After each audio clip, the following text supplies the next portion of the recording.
Good afternoon. Welcome to the International Great Black Read Aloud Day. This is 2025 version, and we are 5 years in, and we're excited to be here.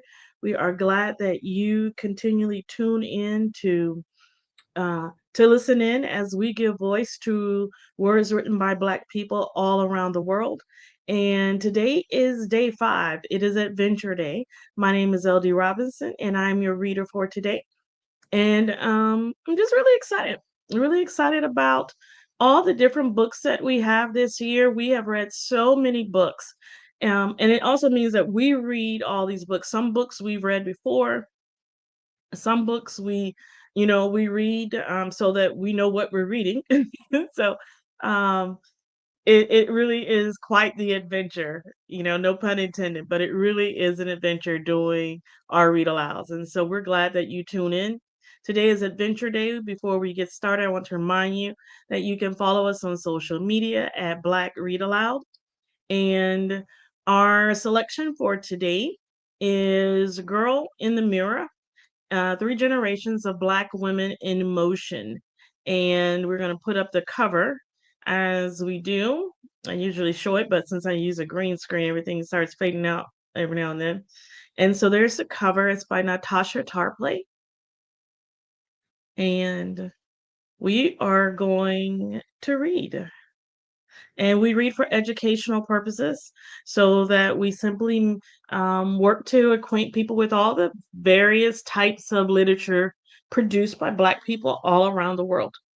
And so from this story, we're going to read three. We're going to read Anna, Jack, and Iona, and it's 1942. Dear Jack, so there it was. The emptiness he left behind had beat me back to the house and was already in the kitchen, leaning back in Jack's chair and grinning with its feet propped up on the table. Don't look as you pass. Just keep walking to the stove, eyes stilled on the coffee pot, light the burner beneath the kettle, reach for 2 cups hanging on the hook above the sink. Remember, take down one. There's a clean saucer in the dish drain. Doesn't match your cup. Use it anyway. Stand on tiptoe to reach the coffee tin in the cabinet above the stove. Jack was supposed to finish that footstool before he left. Maybe you can ask one of the brothers. Maybe Buddy or Herb will do it. 4 tablespoons of coffee for the percolator. Too much. 3 teaspoons of sugar in the cup. No, that's what Jack takes. Jack always did have a sweet tooth. Steady yourself against the stove. Get it together, girl. Get yourself together. Leave that cup and start over. 1 tablespoon coffee, 1 teaspoon sugar. That's your cup. Already the kettle is singing and you haven't even got the cream out of the box. Usually you end and the kettle begins on the same note. You slipping, girl. Get it together. Get yourself together. All of us here are doing fine.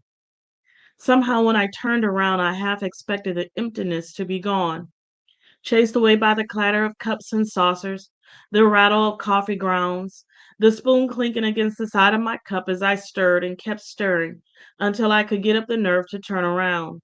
The emptiness was still there. And now that I was facing it, the only thing left to do was to go on over to that table and sit down.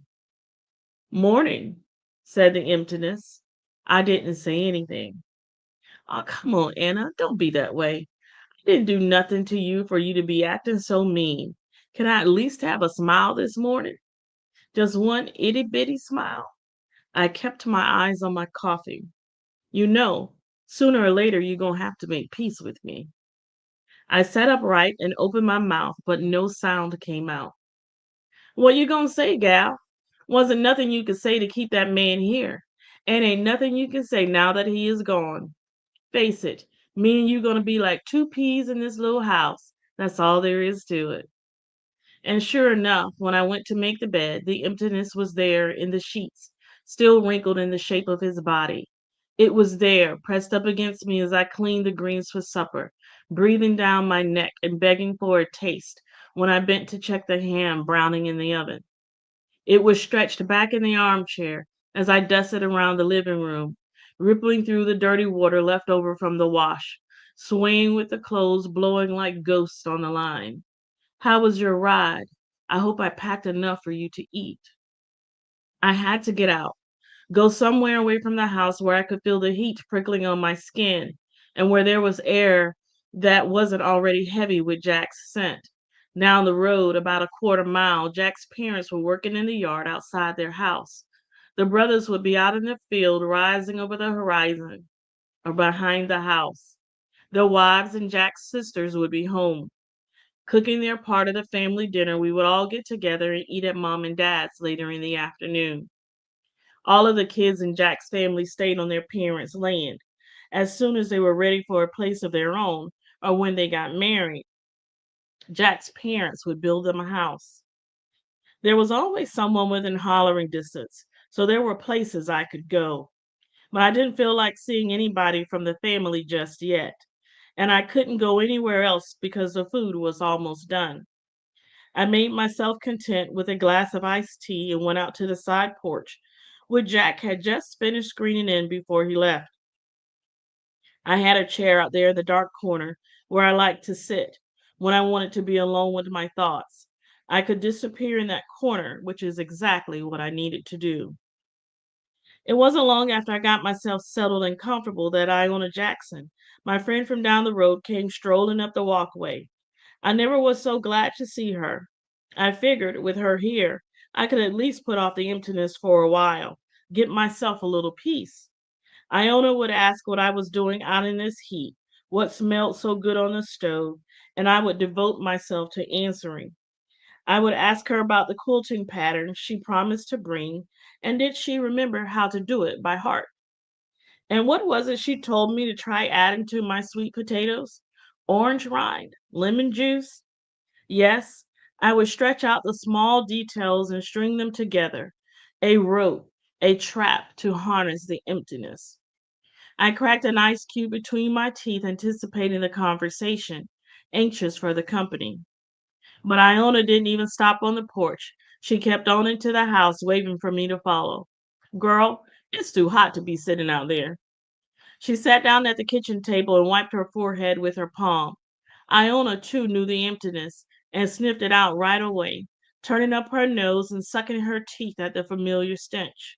He gone? She asked. Yeah, left this morning. Mm, Iona snorted. You be okay. For her, the emptiness was a bitter taste on the tongue, the death smell that hovered over the sick and wounded, wafting from a dark place in her heart. Her husband Elijah had gone up north, scattering promises to write and to send for Iona like rose petals in his wake. No one had heard from him since. That man had wound Iona around his finger and just let her loose, like a pebble in some boy's slingshot. But for me, the emptiness was just still a space I was trying to figure out how to fill, like the scratchy silence at the end of a record, a kind of music unto itself you listen to until you can decide what you're going to put on next. And maybe I should have been feeling different from how I was feeling. Maybe I should have been crying until I didn't have any tears left or cursing Jack for leaving. But I didn't feel anything but in between, suspended. I watched Iona drain the glass of tea I had set before her. She stood up and smoothed down her skirt. I got up too and started wrapping the ham cooling on top of the stove. Well, I suppose one of the brothers will be by after a while to carry this food down to mom and dad's. You know how Jack's parents eat at 4 on the dot. You're welcome to join us. I offered, not ready to relinquish her company. No thanks, sweetheart. I put a pot of beans on earlier and left them simmering. They should be ready by now. I'll be by tomorrow to check on you. At least take some greens, I said, rummaging for a bowl. Save 'em for lunch tomorrow, Iona said at the door. I nodded. You take care of yourself, honey. Your Jack is fine. You'll hear from him soon. I wanted to say that I wasn't worried about Jack, that I knew he'd call or write when he got settled, but the words wouldn't come. Instead, I waved my hand in front of my face, swatting away what Iona had said. I'll see you tomorrow was all my tongue could grab as I waved at her all the way down the walkway. and kept on waving after she had closed the front gate behind her and started down the road, even after she had stopped looking back. Everything here is the same as you left it. Don't worry about me. I'll be all right until we can be together again in Chicago. It wasn't until after dinner, as the night started closing in on the sun, like a finger pressed against lips, shutting out light like sound, that I began to really notice his absence. And when I was alone in the dark of our bedroom, this was when I started to feel again. The hurt came alive.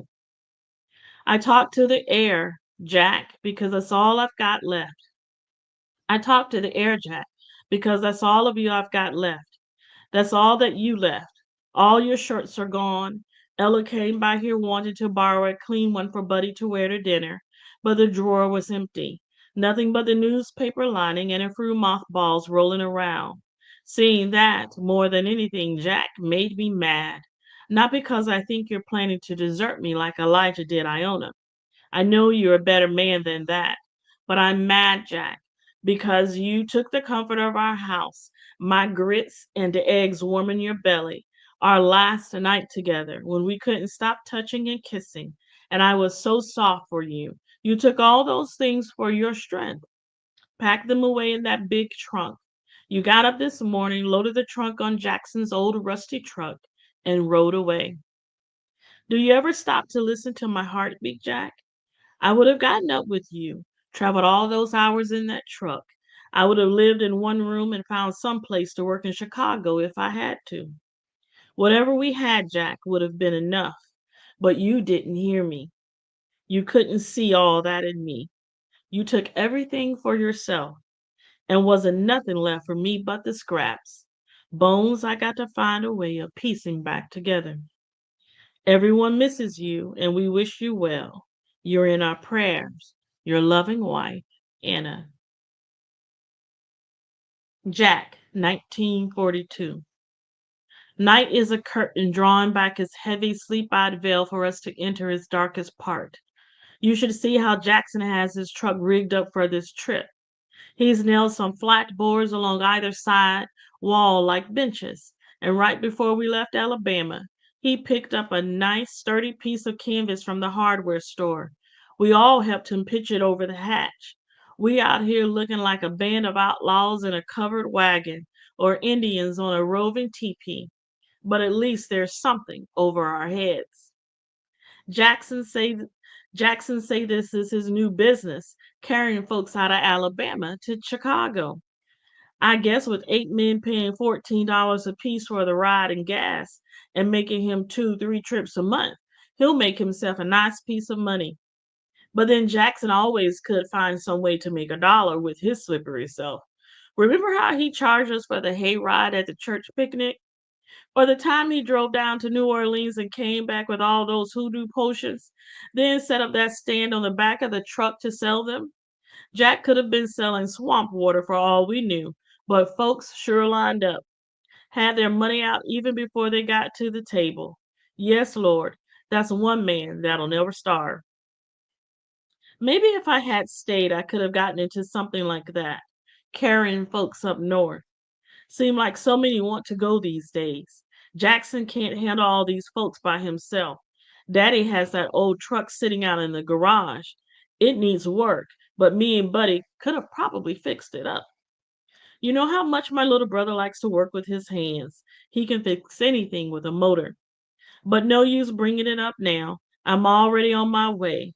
Alabama is a cloud of dust rising beneath the tires. Road already traveled. A fine grained memory settling in our wake. Ride's been smooth so far, no trouble, except for when we pulled out a warrior. This car full of white boys, kids really, trailed us for about 10, 15 miles, hollering out the window, nigger this, nigger that. Damn, these folks just don't want to let us go. And it isn't even us, really. It's the idea of us, the shadow of us, the way they feel like we're always empty and waiting for them to fill us up. Like that dented pail hanging in the pantry that's held everything: rainwater, piss, milk, bleach, dirt, soapy water. Whatever you want to load in that bucket. It'll carry.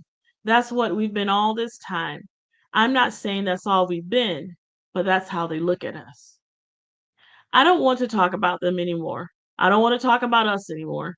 I want to talk about the air out here. I don't know what makes it so different from the air anyplace else, but Anna, I swear it runs through me like water, just as cool and clear. Yet there's something heavy to it, stale even. It's the musty smell spilling out from beneath the pages of those old books your grandmother keeps in her parlor, or the scent of mothballs escaping like a sigh from Mama and Daddy's closet. And still, it's more than this. There's something in this air that I can't name. You remember that time in New Orleans right before we got married? I had come from Alabama to help your daddy with his harvest from the orchard. And one morning before we went out, your mama fixed us some biscuits with this red meat gravy for breakfast. You know how much I always enjoy your mama's cooking, but this was something else. That gravy left this feeling in me, like I knew I had eaten it before, but couldn't remember when or where. Soon as I got back to Alabama, I asked Mama if she had ever fixed that gravy that way. And Anna, you know what she told me? She said that she had never made it herself, but my dear, my grandmother, used to make it and mash the biscuits in it and feed it to us when we were babies, just starting to teen. That's how this air feels to me right now, like something long forgotten, teetering on the brink of remembrance. But whenever it comes home, whenever I breathe it before, it is doing wonders for all of us right here, right now, cleaning us out. Folks keep getting up to spit out the back of the truck. It's the South coming up. All the stuff we kept inside that dried and crusted on our ribs, hardened around our joints and muscles. The air is moving through my body. No blocked passages, sinuses clear. Nothing weighing down my chest. No medicine you can buy can give you this feeling. Anna, I wish you could know this freedom. Nothing to do out here but talk and sleep. I'm lucky I got my flashlight, or else I wouldn't have been able to see to write, though I'm sure my heart would have guided my hand across the page without it. Smile. One of the men on the truck knows how to sing any song you can think of. The music is like candlelight, giving us a moment of brightness, a glimpse into the lives now falling away with the miles. People like us, who've been in one place all our lives, we get accustomed to things, like the sky hovering over our heads and homes. We come to think of it as the sky, and how we can walk every inch of our land, or from one end of town to the other with our eyes closed, or clock the distance between our house and the next town, even the next state, by heart. Then we pack our picnics for the roadside and call ourselves traveling. But out here, you begin to understand that your sky is just a little thumbnail piece of sky. You begin to understand that no matter where you stop, the roads just keep going on and going on. Anna, the largeness of the world makes me feel so small, as though the wind could pluck me up and blow me away, just one more particle riding this ancient air. What anchors me here? Above us, the moon shimmers white as a store bought egg against this night. We toss up the loudness of our voices in dreams like a gigantic stone, trying to crack it to anoint ourselves in its yoke of possibility. The knowledge that the moon can't be broken ignites the talk, makes a man stand up and pace the 3 steps from the front of the truck to the back, pounding his fist in his palm, spewing out his plans. But it is the idea that it can that makes him settle down in a corner and sift through the ashes of his thoughts, asking him how he can make it work. It is the idea that saves us, keeps us hanging together, leaning on one another here in the darkness. The idea that we all have destiny locked up in our suitcases or stuffed deep in our back pockets, hidden in our socks, strapped around our waists. The idea that our hands can build a new life, can carve for ourselves and our families a small piece out of this vastness. Some of the men on this truck I grew up with and know as well as my name. Some of them have traveled from Birmingham and other towns and states just to make this ride. There are some out here dressed in plain clothes, and some out here bleeding, as they say, dressed sharp enough for their own funeral. Maybe it is a funeral of sorts, because some of us are dead now to the South, and the South is dead in us. The turn of a key in the ignition, enough to cut ties to the land, to family. But I am one of those stroking around the navel, feeling the long cord that keeps us connected to home. My heart is in the softness in me, the place where roots have grown deep. I am one of those one who still remembers. But anyway we've come, we're here now, standing at the edge of this night, black as spit clean slate. Our reflections, shimmering on its surface, beckon. Come on, why don't you just jump in? Iona, 1942. Moonlight has a way of drawing things out. Things you're trying to hide from other people. Things you're trying to hide from yourself. Things you stick way back in the drawer, like your last resort panties, or the stockings with the holes in them, or the linen at the bottom of the pile with the embarrassing stain. These things no one wants to admit that they have, or worse, that they have need for. Because eventually you run out of your best things and you have to turn to your worst. Moonlight goes straight to that secret place and opens it up, all of its contents shining bright on your face. Elijah had the prettiest hands I ever saw on a man, I say, leaning back in my chair. Anna and I had been out in the garden picking collards by moonlight. After washing the greens in the sink inside, we came out here to the side porch to pick off the stems. But an hour had passed and there were still only a few stems and bad leaves collected on the newspaper spread at our feet. Mostly we were out here for the air, just starting to turn cool in the evening, to listen to the night sounds, crickets and wind, music drifting down from Buddy's place. If you don't have somebody to love you, you don't have a doggone thing. I sighed deep in the moonlight, looking past the still full bowl of collards on my lap, past the fields rippling like water, past the wall of the night sky, looking into the black behind my eyes, walking the slow walk toward a pale light of memory that's been burning for me, waiting all these years for my return. The prettiest hands, I say. Elijah say they used to tease him all the time about them, say he got hands like a girl. Probably because of how much he fussed over them. Every time you looked up, that man was trimming or filing or soaking something. Nails looked better than mine. But they were definitely a man's hands. No two ways about it. His fingers were long and slender with a nice full cut even at the tip. Not like those nubs most men got at the ends of their fingers. And his skin, the color of peanut brittle, was pulled tight and smooth so that you could see the bone and the strength rippling whenever he reached out or held something. Oh, I knew those hands. They were the first thing I noticed about Elijah when we met. You remember when they used to have those dances down at the old colored Masons Hall, the one they just tore down the year before last? No, you wouldn't remember, Anna. You were still in Louisiana then. That was before you married Jack. Anyway, they used to have these dances down there one Saturday a month. Come to think, it might have been sponsored by the church. And honey, that was one big night. Folks would spend the whole week just getting ready. Those Saturday nights, everyone turned out. Shoes shined, hair curled, new suits, new dresses. Those colored folks knew they were sharp. But it wasn't until summer after I came out of high school that Mama and Daddy allowed me to go to the dances. I would always watch them get ready and see all the other couples walking by our house. We lived right at the edge of town. That's how I knew what it would be like. But girl, when my time came to go, when me and my girlfriends walked into the hall, it was even better than I imagined. They had the place decorated so nice, Anna. I wish you could have seen it. They had balloons, Spanish moss, and those crepe paper streamers hanging from everywhere. There was even a small red carpet laid out at the entrance. Mama had let me borrow one of her dresses, and I was trying to show off my little shape and at the same time walk in the heels she gave me to match the dress.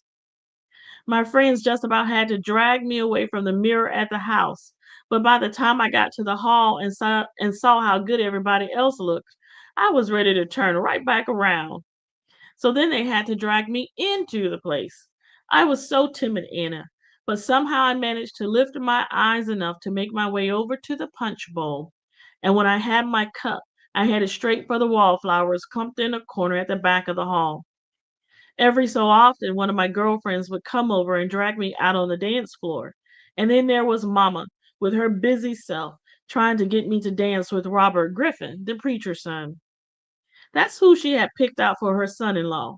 But I ended up right back in that corner, and there was always a chair or empty spot on the wall waiting for me. I didn't have that ease, like my girlfriends.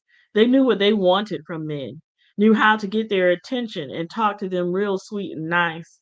So by the time they was finished with them, those boys was hooked and hanging around their fingers. I knew what kind of man I wanted.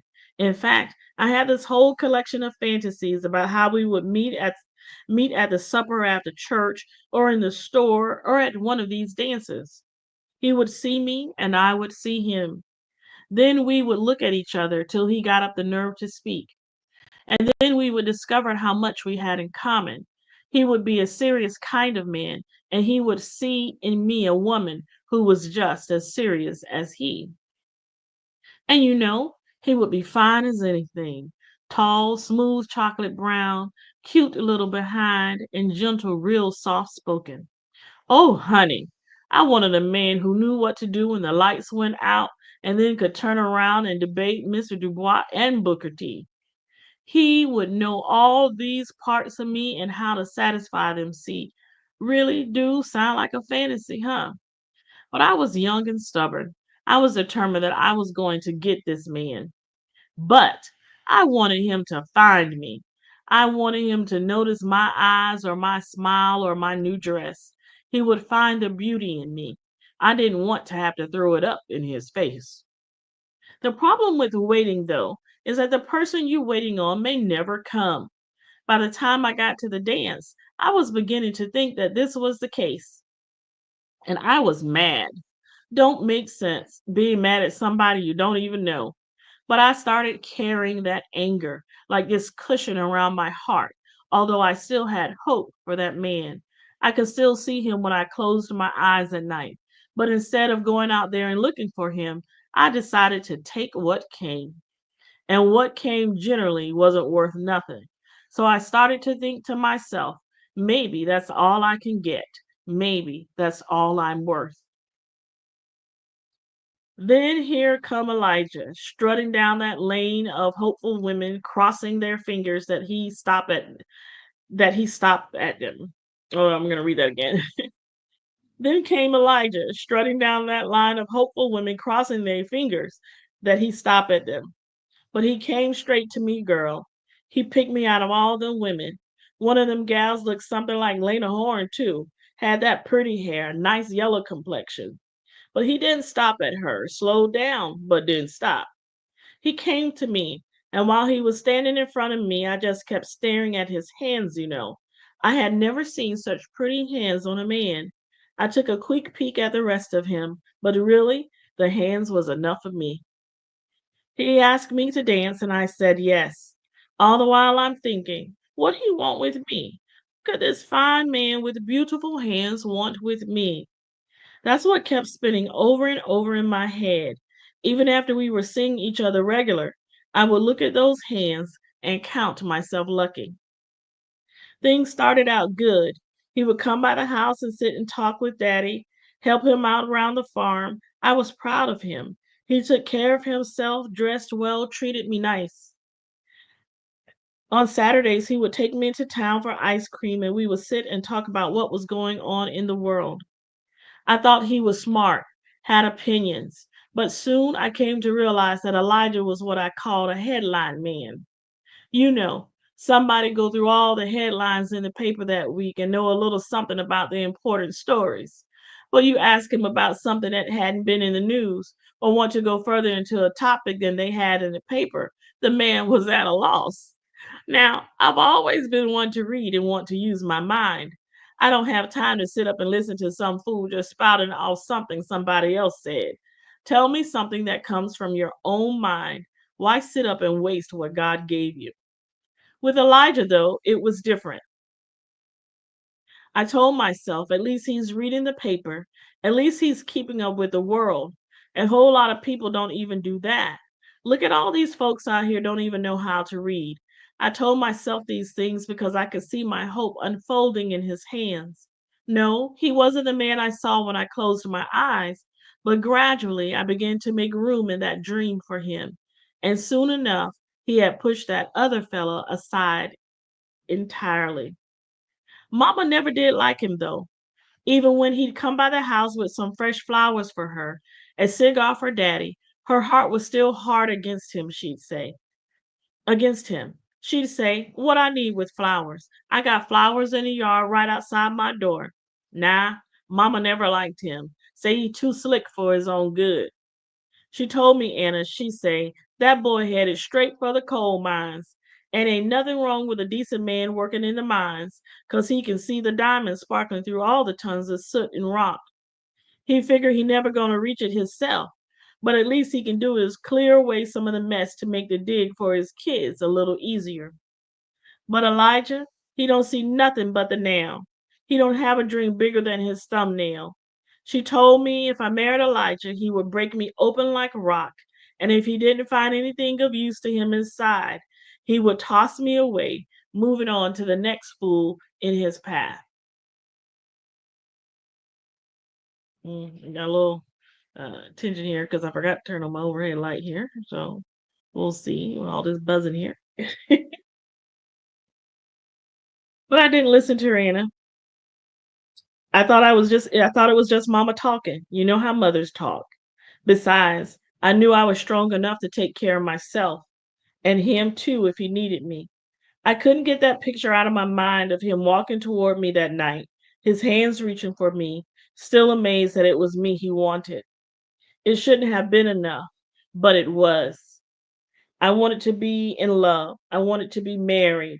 Had wanted that since before I started high school. So I went ahead and married him. Daddy talked to the white man in town.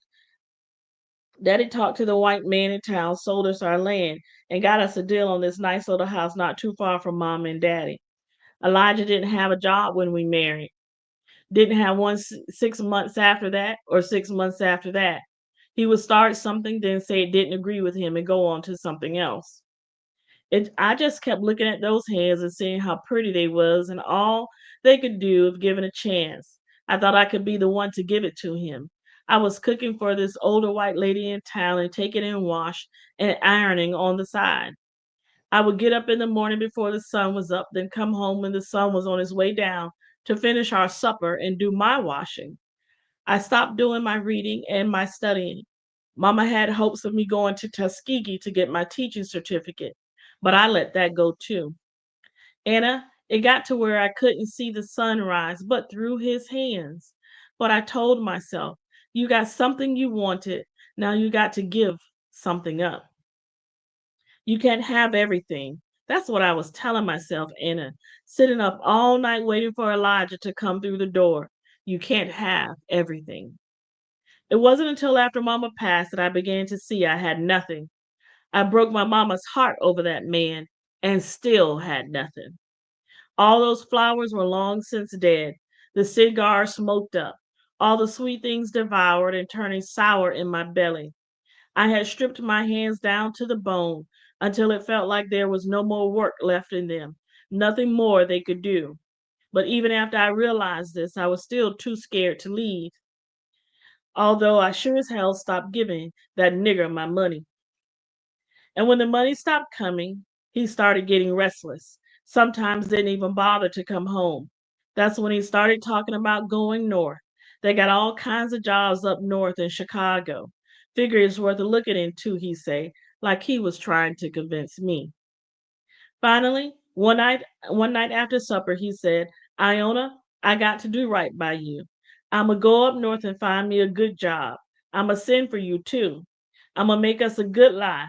I sat there listening to his talk and grinning, because even then I wanted to believe him. But I knew once he was out that door, he was gone. And girl, from that time up to the time he left, that man was so sweet. Guess he figured if he acted nice before he left, that'll spare him from feeling guilty about it when he was gone. I sucked up all that sweetness too. After what I had been through, I deserved that little bit. Sure enough, the morning he left, he didn't even wake up to say goodbye. I thought I would be relieved, Anna. I thought I could just pick up my life and keep going. But I was so ashamed of myself. I just curled up into a little ball and didn't open for nobody. I'm ashamed even now to tell about it. I never thought I was the kind of woman just give her life away to the first man who held out his hand. I never wanted to be that kind of woman. We all kinds of women, Iona, Anna says. All this time gone, and I'm just now learning that. Moonlight raises years or tears. The fresh breath of seasons changing wipes them dry. Pole beans snake over the fence, and the collards wave. Let them go, learning how to dance in their wake. This has been our selection for today, Adventure Day. It is Girl in the Mirror, Three Generations of Black Women in Motion by NatashA TarPley. And we'll put the cover back up. And once our site is back online, which hopefully will be in a few days, um, you will be able to get the entire reading list all of um, for all of this month. And so, whatever we do throughout the year, you'll be able to see that. And hopefully, this year we will be able to get to the things that we have been saying we were planning to get to all these years. So, it's because it gets really busy. Um, but that has been our selection for today. It has been Girl in the Mirror, Three Generations of Black Women in Motion, and it has been Adventure Day. And so check it out. It is a wonderful read. I think you will certainly enjoy it. We want to remind you that you can follow us online at Black Read Aloud. And if you haven't subscribed already, subscribe to our YouTube channel. Okay. And it's the International Great Black Read Aloud Day. And we also want you to share a Tig Brad stream. If you share a stream, you will be entered into a contest to win one of 10 t-shirts that will be given away. And we'll draw on Saturday, March the 1st, but your name needs to be in the bucket. We'll ship it to you. And lastly, we want to remind you that we partner with Fresh Book Festival. And Fresh Book Festival is coming up here quite soon. It is coming up on, I'm going to take off that banner there. It is coming up February the 20th through the 22nd. It is a ninth annual Fresh Book Film Festival that will be held at the Museum of Arts and Sciences in Daytona Beach, a beautiful, interesting museum. And then there will be the book festival that will be at the the Julia T. and Charles W. Cherry Senior Cultural and Educational Center in Daytona. You can get your tickets online at freshbookfestivals.net for either of the events. Thursday evening is Thursday evening will be the film festival, and Friday and Saturday are the days for the book festival. So gather up some people, come out, bring some money, buy books, meet authors. We've got fantastic authors in there. We've got 40, 50 authors coming this year. And so we've got Brenda Jackson will be there. Victor McLaughlin will be there. We've got Keith Kareem Williams. We've got Janice Kearney. We've got tons of authors who are going to be there this year. And so come out and join Fresh Book Festival, founded by Donna Gray Banks, and where you really understand that literacy is a legacy. Okay. And so it's been day 5. We'll see you tomorrow for day 6 of the International Great Black Read Aloud Day. And we look forward to seeing you tomorrow as we continue to read aloud where and give voice to words written by Black written. Let me slow down. Where we give voice to words written by Black people all around the world. Okay. All right. Have a wonderful day and happy reading and happy listening. And keep learning, y'all. Keep learning. Bye bye.